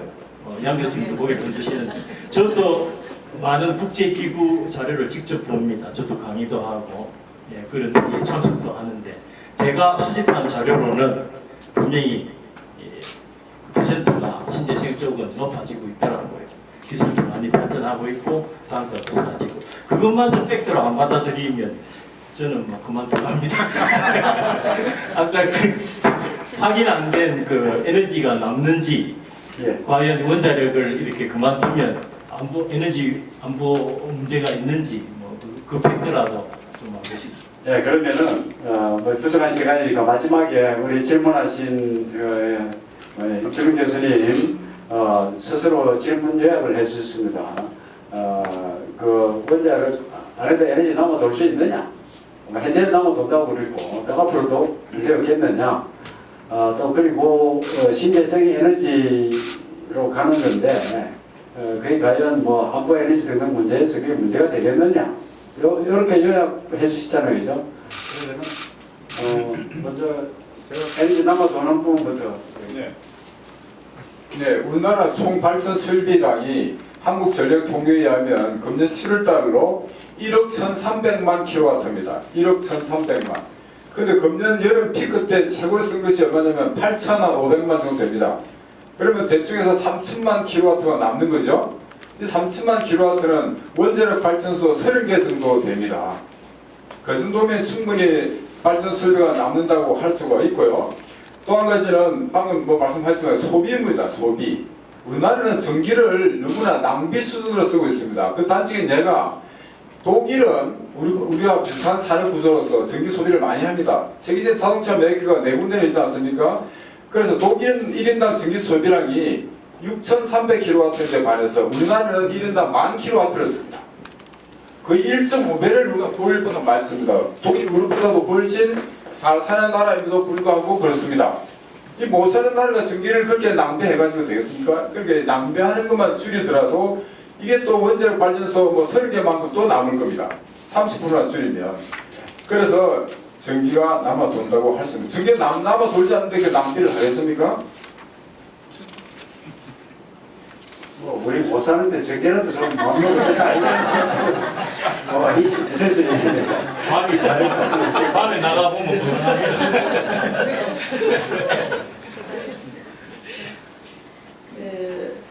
이 전력 관련해서 전기가 남느냐 모자라느냐의 문제는 아마 피크 전력일 때를 얘기를 하지 1년 내내 평균 전력 가지고 얘기를 하지는 않습니다. 그래서 피크 전력 때 예를 들어서 전력량 예비율이 뭐 5% 미만으로 떨어지게 되면 발전소가 정지를 하게 되고 이 발전소가 블랙아웃이 생겨서 발전소가 정지를 하게 되고 발전소가 한번 정지를 하게 되면 평상시 정지한 거랑 달리 다시 가동시키는데 굉장히 오랜 시간이 걸린다고 합니다. 그럼 잠깐만. 방금 말씀하신 그게 평균 전력 남아도는 피크 때를 위해서 평균을 하게 되면은 토탈 전력을 토탈 전력 피크 피크 때 3,000kW. 아니, 토탈 전력으로 잠깐만요. 여기서 한 가지 팩트를 피크 때 팩트를 잠깐만요. 토탈 전력을 말씀을 하시고 그리고 피크 때 쓴 전력을 말씀을 하셨는데 발전소라는 거는 1년 내내 현재 있는 설비들이 계속 돌아가는 게 아니라 정기 점검을 하기 때문에 그 중간에 토탈 전력만 가지고 얘기를 하면 1년 내에 언제 발전소가 정지할지 모르는 상황이 생길 수가 있습니다. 그래서 그런 부분까지 감안을 해서 말씀을 해주시면 더 좋을 것 같습니다. 그래서 그냥 단순하게 토탈 전력 대비 피크 전력 마이너스해서 이만큼 남는다라고 얘기할 수는 없다라는 말씀을 드리겠습니다.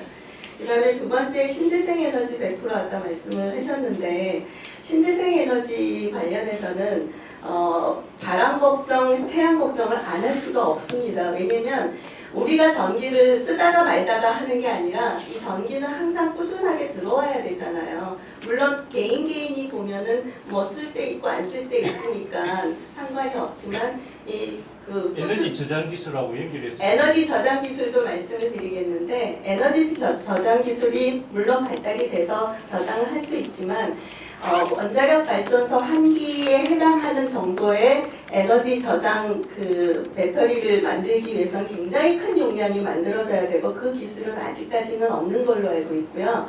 두 번째는 비용과 관련된 작은 용량이 여러 개는 가능하겠죠. 그래서 신재생 에너지로 몽땅 그 기저전력까지 가는 게 아니라 저는 신재생 에너지도 분명히 계속 발달을 하고 가야 된다라고 말씀을 드린 것처럼 이게 서로 보완적으로 사용이 돼야 된다라고 말씀을 드립니다. 신재생으로 100% 다 가자고 100% 다 가자고 주장한 건 아니고요. 아까 그 추세만 이야기했고 예. 그래서 이제 그렇기 때문에 신재생 에너지를 늘릴 경우에 신재생 에너지로 계속 늘리면 되지 않느냐라는 말씀들을 많이 하시는데 그게 불가능한 부분을 제가 설명을 하면서 100%가 안 된다라는 말씀을 드린 겁니다. 그러니까 100%를 만약에 그것도 뭐 다른 이야기도 있을 수 있는데 만약에 그 100%를 다 신재생 에너지로 하신다면은 바람 걱정, 태양 걱정을 해야 될 상황이지만 예를 들면 70% 우리나라는 그런 계획도 전혀 안 세우고 있지만 70%를 재생 에너지로 바꾼다. 그런 계획 아래에서는 아까 그 아닙니다. 강조를 그렇지 않습니다. 제가 왜 이 이야기를 말씀드리는가 하면은 너무 태양 걱정, 바람 걱정을 하시면서 신재생 에너지를 좀 비하시키는 그런 뜻이 우리에게 환풍을 갖다 줄 수 있는 그런 말을 뜻이 하시는 것 아닙니다. 같았어요. 비하하는 게 아니고요. 지금 말씀- 독일의 경우를 말씀을 드리면 독일이 신재생 에너지가 50% 정도 되지 않습니까? 근데 신재생 에너지가 50% 정도 되고 나머지 그 전력이 어떻게 되느냐를 보시면 설비 예비율이라고 해서 설비 예비율이 150%인데 그 석탄이 상당히 많이 쓰여지고 있습니다. 왜 그러냐 하는 말씀을 드리는 과정에서 제가 신재생 에너지로 가는 경우에는 신재생이 아무리 늘어나더라도 그 전기가 꾸준히 들어오지 않을 경우가 있기 때문에 그거를 대비해서 그 설비 예비율이 비율이 더 높아진다. 그 말씀을 드립니다. 어떤 것 같은데 그런 다른 질문을 또 받도록 하겠습니다.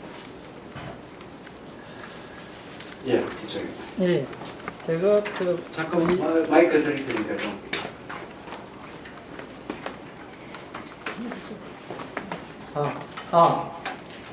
우리 양재영 교수님께 질문을 한 두 가지만 간단하게 드리겠습니다. 아까 우리 원전 그 건설 기술이 뛰어나다 했는데 우리가 처음 들어올 때 미국에서 들어왔지 않습니까? 그러면 우리나라 자체 미국 기술하고 우리나라 자체의 기술이 몇 %나 되는가 하는 것을 말씀해 주시고, 또 한 가지는 이전부터 우리가 젊어서부터 들었는데 전기를 쓴다면은 그 반은 우리가 외국 돈을 쓰는 거라 이런 이야기를 쭉 들어왔거든요. 그 전력회사 사람들도 그렇게 이야기했고, 그렇다면 원전을 건설할 때 그러면 우리가 차관을 얼마나 들여오는지, 예, 요거 묻고 싶습니다. 제가 건설 기술 미국에서 기술 도입했는데 자체 기술이 얼마나 이거 기술 자립도를 물어보시는 예. 거라면 예. 지금은 아까 이제 우리 민 교수님께서 그 코드 일부를 외국 걸 갖다 쓴다 그랬는데 사실상 이제 올해 안전에서 코드도 모두 국산화가 되고 인허가 검증이 끝났기 때문에 이제 100% 기술이 자립이 됐다고 이야기를 할 수 있습니다. 그럼 RCP 국산화도 이루어졌고 INC 국산화도 사실은 이루어졌습니다. 아까 제가 말씀드린 중에 용역으로 웨스팅하우스에 인간 기계 연계계통 그걸 주고 그 대가로 돈을 얼마 줬다라고 말씀드리던 그 부분조차도 사실은 국산화가 돼가지고 있거든요. 그래서 우리 기술 자체는 지금 미국 기술을 더 이상 안 쓰고 할 수가 있습니다. 원천 기술이라고 이야기하는 것은 아마 제가 기억을 하기로 조금 기술적인 문제가 되는데 굉장히 특이한 그 계산 알고리즘이 있습니다. 발전소 보호계통 부분에 알고리즘인데 그 부분 특허가 아직 해제가 안 된 걸로 알고 있습니다. 그 특허가 해제가 되면 완전히 그러니까 미국 기술로부터 벗어난다라고 볼 수가 있고, 그 다음에 많은 외국 돈 쓰는 것이다라는 표현은 제가 좀 어색한데요. 차관을 이야기를 하는 거다 보니 빚이 많습니다. 빚이 많이 있어서 전체 몇 %인지는 제가 정확하게는 기억을 못하는데 지금도 발전소를 갖다 지을 때 외국 자금을 일부를 들여와가지고 짓는 걸로는 알고 있습니다. 전체 우리나라 자본은 아닌 거예요. 그래서 일부 그 이자 이런 걸 해서 원금 이자로 갚는 것은 이제 쭉 갚아 나가야 된다고 알고 있습니다. 연료를 사오는 의미는 안 들어있나요? 연료 사오는 건 왜냐면 연료가 대부분 우리 예, 하실 말씀은 좀 남아 있는 것 같은데, 이걸 충분히 답변이 된 것 같습니다. 지금 시간이 다른 발전소도 50분을 맞춰야 되지만 그래도 청중의 질문 기회를 한 번 더 드려야 될 것 같아서. 네. 민 교수님하고 양 교수님한 질문 드리겠는데, 지금 이제 저희가 원전 에너지 그 비율이 한 30% 제가 알고 있는데, 아예 0%까지 낮출 수가 없다면 현실적으로 몇 년 뒤까지 몇 프로까지 유지해야 된다라고 보시는지. 고맙습니다. 질문이 굉장히 간단하고 굉장했습니다. 추측을 예상을 하고 계시나요? 아니 사실은 이게 정권에 따라 가지고 많이 왔다 갔다 해가지고요. 사실 우리 그린 에너지라고 녹색 성장을 이야기를 많이 하던 이명박 정부에서는 그게 49%까지 이렇게 올라갔었는데요. 그다음에는 이제 또 뭐 얼마 전에는 29% 뭐 이런 대로 줄어들었습니다. 이게 이제 그래서 얼마가 적정할 것이냐라고 이렇게 물어보시면 저 원자력하는 저 입장에서는 개인적으로 제가 원자력은 한 절반 이상 넘어가도 큰 문제가 없다. 왜냐하면 우리가 예를 보고 있는 것이 프랑스거든요. 프랑스는 75%를 원자력으로 공급을 합니다. 그리고 유럽 국가 내에서 가장 요금이 싼 그런 나라이고요. 그러면서도 이제 신재생 에너지는 향후 확대를 한다고 그럽니다. 저도 신재생 에너지 확대를 반대하는 사람 아닙니다. 제가요, 이건 예담 같은 이야기지만 해두고 싶은 건 저는 1998년에 그렇게 제안을 했었습니다. 근데 사람들이 다 무시하더라고요. 우리 신재생 에너지 투자를 갖다 많이 해야 됩니다. 그래서 사람들이 무시해서 그게 정체가 안 되는 게 있습니다. 예, 알겠습니다. 하신 말씀. 예, 저한테 질문을 하셨으니까 말씀을 드리면요. 이게 그냥 단순한 숫자 산술적인 의미로 뭐 몇 프로가 좋으냐라고 답변을 드릴 수는 없고요. 제가 항상 이제 얘기하는 거는 에너지 정책 측면에서 우리나라의 환경, 기후, 지리적인 여건, 그다음에 안보 측면에서 또 기후변화 협약이나 이런 모든 그리고 국민 경제에 미치는 기여까지 포함해서 각 에너지원을 어떻게 정하는 게 가장 우리한테 적절하며 그렇게 정한 게 우리가 전기요금을 얼만큼 낼 수 있고 CO2 배출량을 얼만큼 우리가 줄이고 싶고 이런 부분이 그 에너지원별 그 퍼센트에 따라서 차이가 나거든요. 하나가 올라가면 하나가 내려가는 이런 부분이 있기 때문에 이런 시나리오가 몇 개가 있어서 그 시나리오를 국민들과 함께 논의해서 그러면 지금 시점에는 우리는 어떻게 하자. 그래서 몇 년도까지 우리는 이런 과정으로 가자라는 그 공론화가 사실은 저는 필요하다고 생각을 합니다. 그래서 그럼에도 불구하고 그 원자력 발전소가 다 없어지기 전까지는 안전하게 운전이 돼야 되지 않습니까? 그래서 그 측면에서 우리가 좀 더 신경을 쓰고 더 해야 된다, 노력을 해야 된다라는 말씀을 드리고요. 신재생 에너지 관련해서는 저는 우리나라에서 신재생 에너지에 투자하는 것을 반대하는 입장도 아니고 다만 안타까운 거는 신재생 에너지 보급에 너무 많이 치중을 하는 부분은 안타깝게 생각을 합니다. 신재생 에너지 쪽의 보급보다는 연구 개발에, 기술 개발에 좀 더 초점을 맞춰야지. 왜냐면 보급에만 초점을 맞추다 보면은 외국에서 되어 있는 기술들을 다 사다가 결국은 종속이 된다. 그런 의미로 연구 개발에 좀 더 투자하자. 고맙습니다. 민 교수님은 마무리 발언까지 다 하신 걸로 생각합니다.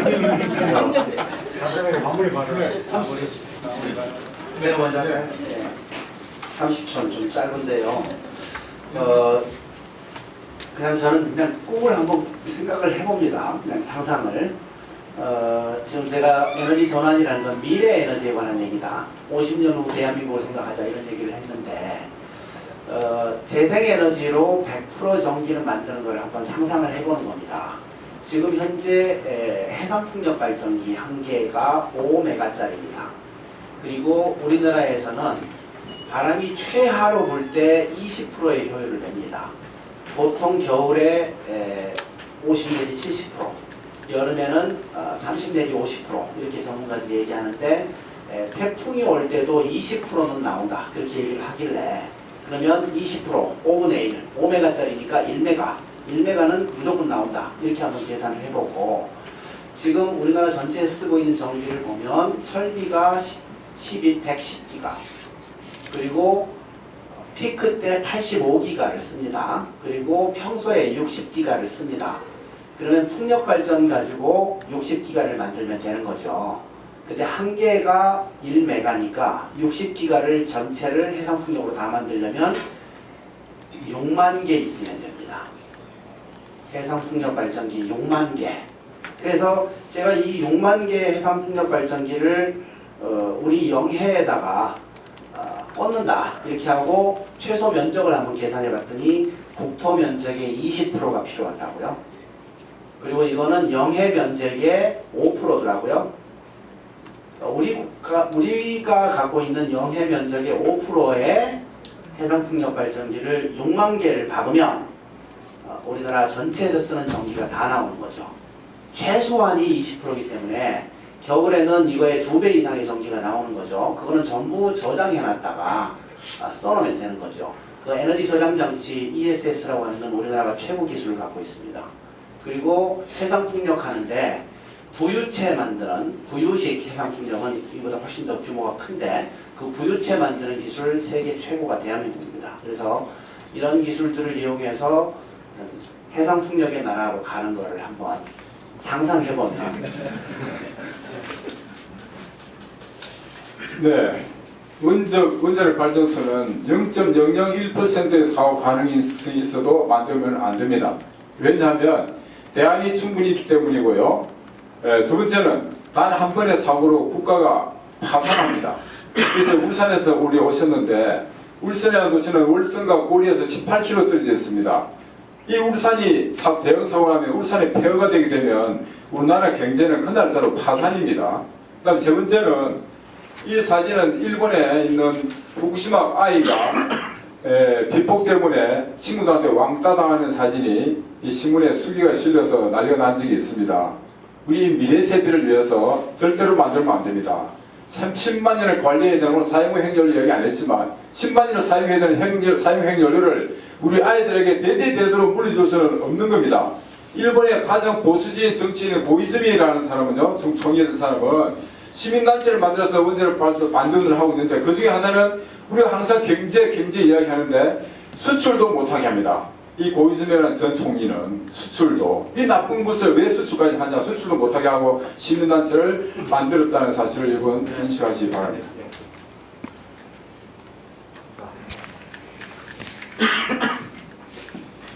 그럼에도 불구하고 원전 사고들이 사실 러시아 체르노빌 사고 났고 저기 일본이 그 후쿠시마 사고 난 나라고 그다음에 미국이 디마일드 저기 원전 사고를 냈습니다. 근데 그 세 나라가 모두 다 원전을 가동을 하고 있고 확대를 하고 있습니다. 이유가 있는 것이죠. 그 사고를 겪으면서 뭐 쌓인 경험도 있고 그런 사고를 다시 안 일으킬 거라는 자신감도 또 이렇게 경험 속에 이렇게 녹아 들어가가지고 있는 겁니다. 네, 아까 제가 후쿠시마 사고, 체르노빌 사고와 같은 사고는 절대로 안 일어난다 그러는데 진짜로 우리나라에서 안 일어납니다. 왜냐하면 그런 노력이 없거든요. 유사 사고는 상상을 할 수가 있습니다. 같은 사고는 일어나지 않습니다. 그 다음에 저기 사실 다음 수업 때문에 그래 충분히 말씀 많이 하셨습니다.